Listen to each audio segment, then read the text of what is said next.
Sa gitna ng ating abalang buhay, madalas nating nakakalimutan ang isang mahalagang katotohanan.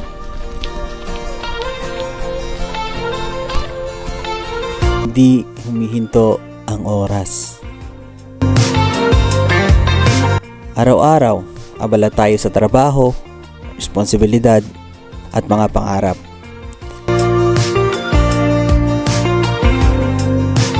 Sinasabi natin sa ating sarili, mamaya na, may oras pa. Pero ang totoo, hindi sigurado ang bukas. Ang mga mahal natin sa buhay ay unti-unting nagbabago. Ang mga anak natin ay unti-unting lumalaki. At ang mga sandali ay dahan-dahang lumilipas. Isang tawanan sa pagkainan, isang kwento bago matulog, isang yakap o hawak kamay.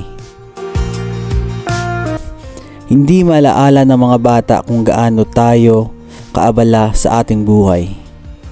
Pero maalaala nila kung gaano tayo nagkaroon ng oras para sa kanila.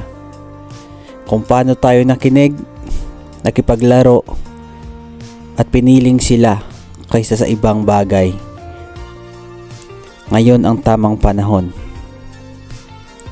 Magkasama, magkwentuhan, at magmahal. Dahil habang may oras pa, gawin nating mahalaga ang bawat sandali.